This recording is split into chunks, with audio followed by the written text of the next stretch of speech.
جماعت، یہ دیوبندی جماعت، تبلیغ جماعت جو گاؤں گاؤں دیہات دیہات کریا کریا پہنچ کر دین کا کام کرتے ہیں. آپ کے گاؤں میں نہیں ہے لیکن اڑوس پڑوس میں ہے، اڑوس پڑوس میں ہے آپ کے. یہ تبلیغ جماعت والے، ان کے علماء دیوبند، ہمارا ان سے اختلاف کہاں ہے؟ 100 سال کے اندر اختلاف ہے، 100 سال سے اوپر اختلاف نہیں ہے، 100 سے 150 سال اس سے اوپر اختلاف نہیں ہے.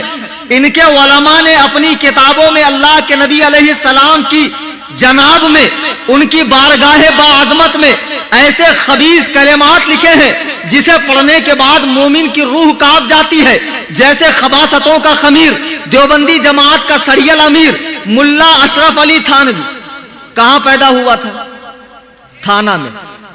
اور مرا کہاں تھا؟ پخانہ میں. اشرف علی تھانوی نے اپنی کتاب حفظ الایمان میں سرکار علیہ السلام کے علم شریف کو بچوں، پاگلوں، جانوروں، درندوں، جمی حیوانات کے برابر کہا ہے. کلیجے پر ہاتھ رکھ کر بتاؤ ایسی خبیث بات کہنے والا مسلمان ہو سکتا ہے؟ دیکھو مدینہ شریف میں اللہ کے رسول علیہ السلام مسجد نبوی میں بیٹھے ہیں، صحابہ کرام کا ہجوم ہے، صحابہ بیٹھے ہوئے ہیں. ایک اعرابی اللہ کے نبی کی بارگاہ میں آتا ہے، ایک بدو اللہ کے نبی کی بارگاہ میں آتا ہے، کہتا ہے اللہ کے رسول میرا اونٹ گم ہو گیا ہے، یہ بتائیے میرا اونٹ کہاں ہے؟ آنے کے بعد وہ سوال کرتا ہے. 2 لوگ اللہ کے نبی کی بارگاہ سے اٹھتے ہیں، یہ 2 لوگ مسلمان ہیں، نبی کے پیچھے نماز پڑھتے ہیں، رخ والضحا کو دیکھتے ہیں، زلف واللیل کو دیکھتے ہیں، یہ دونوں مسلمان ہیں. یہ دونوں باہر نکل کر کہتے ہیں کیسا پگلا ہے، اگر اونٹ گم ہو گیا ہے تو جنگل میں تلاشنا چاہیے، کھیت کھلیان میں تلاشنا چاہیے. ارے نبی کو کیا معلوم اونٹ کہاں ہے؟ انہوں نے کتاب نہیں لکھی، انہوں نے مدرسہ قائم نہیں کیا، انہوں نے یہ عقیدہ قوم کو نہیں دیا کہ نبی سے زیادہ علم شیطان کو ہے. یہ نہیں کہا نبی جیسا علم بچوں، پاگلوں، جانوروں کو ہے. صرف اتنا کہا اگر اونٹ گم ہو گیا تو نبی کو کیا معلوم. یہ کہہ کر یہ لوگ واپس آئے تو بلبل سدرا حضرت جبریل امین قرآن کی آیت لے کر اتر رہے ہیں، قرآن کی آیت لے کر اتر رہے ہیں. اللہ کے نبی نے ان سے پوچھا یہ بتاؤ یہاں سے جانے کے بعد تم کیا کہہ رہے تھے؟ وہ کہتے ہیں اللہ کے رسول راستہ کٹنے کے لیے ہم لوگ ہنسی مذاق کر رہے تھے. قرآن کہتا ہے وَلَئِن سَأَلْتَهُمْ لَيَقُولُنَّ إِنَّمَا كُنَّا نَخُوضُ وَنَلْعَبُ. جب آپ ان سے پوچھو تو یہ کہیں گے ہم ہنسی مذاق کر رہے تھے.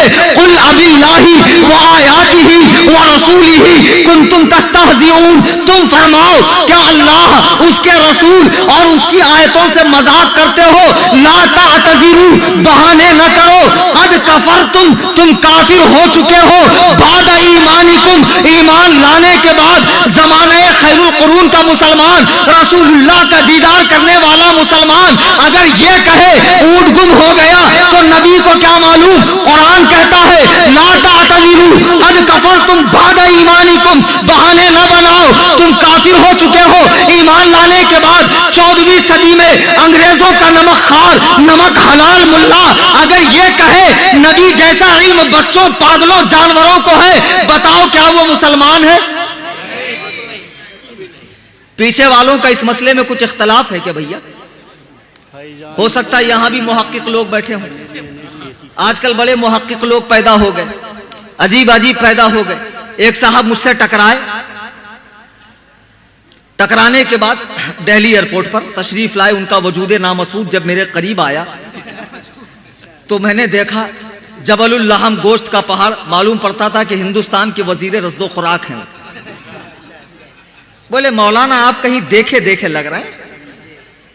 میں نے کہا دیکھا ہوگا. بولے آپ کا اس میں گری کیا ہے؟ آپ کا اس میں گری. میں نے کہا کلیم حنفی. بولے اچھا آپ وہی ہیں جو فون پر مناظرہ کرتے ہیں؟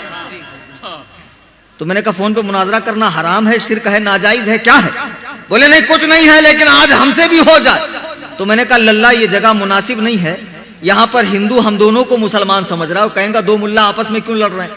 تو ایک کام کرو باہر نکلو تو تمہارے ذوق کے مطابق تمہیں سامان دیا جائے. نہیں بولے آج ہی ہو جائے، یہی ہو جائے. تو میں نے کہا ہو جائے تو آئیے، any time most welcome for ٹھکائی. لائیے تشریف.